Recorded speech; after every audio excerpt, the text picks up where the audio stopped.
We're joined live by Bruce Wolpe from the United States Studies Centre. Bruce, thank you so much for your time. Now, the interesting news this morning is we've had this vision come out of the raid that killed the ISIS leader al-Baghdadi. Do you think that this is the US president trying to continue the political capital on this very important strike?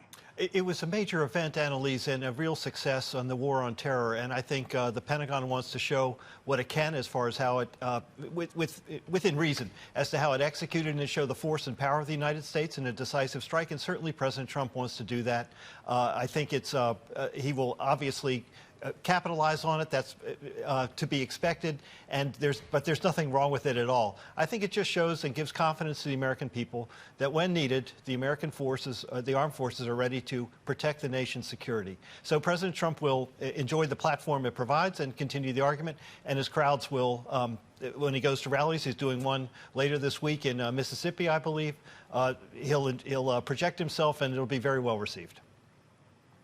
One thing that this vision doesn't help clear up is Trump's claim that al-Baghdadi was crying and whimpering as he died. There's little evidence of that in any kind of video or photographs. It seems like he's relying on the word of well, I guess that's the question, isn't it? It will never be definitively proved one way or the other. The president will, he's been saying it and he will continue to say it.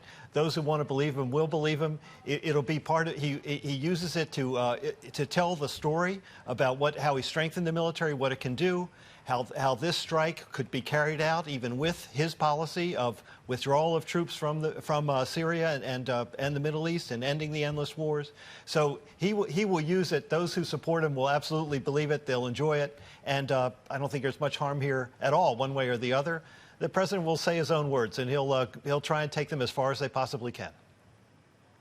Like we know he is wont to do. Now, when it comes to big news in international affairs, APEC in Chile's been cancelled because of the ongoing protests there.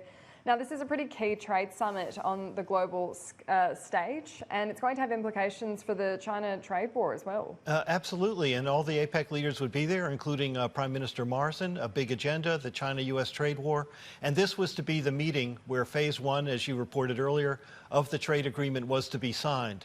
The virtue of having a fixed date is it really forces the actors to get together, negotiate the deals, finalize them, and get them ready for the two presidents to put into effect. The tough news is, given schedules of leaders and so forth, with this summit now off, when can President Xi and President Trump get together in the relatively near future? So that's a complicated issue. And then where is it? And I'm sure President Xi doesn't want to go to Florida to sign a deal. So the question is finding another neutral platform for them to do this. Hopefully substance, finalizing the deal, will drive the process of reaching a place and time for this agreement. It is very important. I mean, the world economy is soft. U.S. growth was reported this morning as slowing a little bit, still good growth, but slowing. And the world wants reassurance that, in fact, the two countries are trying to resolve this issue.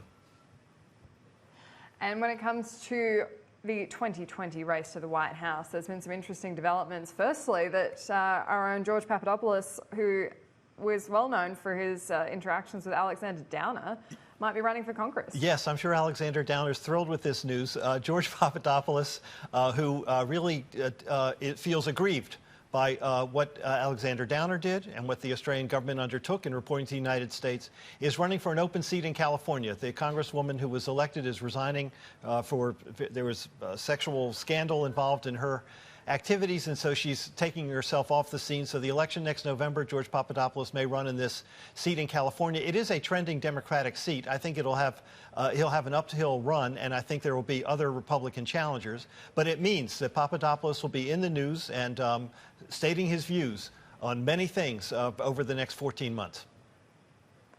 And we'll all be watching very closely. But the race for the top job, the Democrats at least are still trying to decide who their candidate will be. And Kamala Harris seems to have taken a bit of a hit.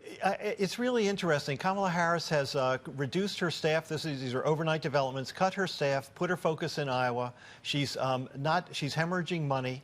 She's lost momentum. She was in, the mid-teens in polling. She's now way into the single digits. And she's trying to find some air where she can surface as a centrist alternative to Joe Biden. But Joe Biden has his own problems. His polls have slipped too. His money is not robust, and he hasn't consolidated his place as a front runner. So while you have a fight on the left between Elizabeth Warren and Bernie Sanders, the center is really kind of open because no one has emerged to really take it. So Kamala Harris, this is make or break for both of them. If they have to show real strength in these early primaries, Iowa, New Hampshire, South Carolina, Nevada, or else they're going to be out of the race really early before Super Tuesday. California votes, that was to be Kamala Harris's strong home team. But will she make it to Super Tuesday? So a lot of flux on the Democratic race, no clear front runner, and certainly no front runner in the center yet either. Well, we're all going to be watching very closely. Bruce Wolpe, as always, thank you so much for your time. Thank you, Annalise.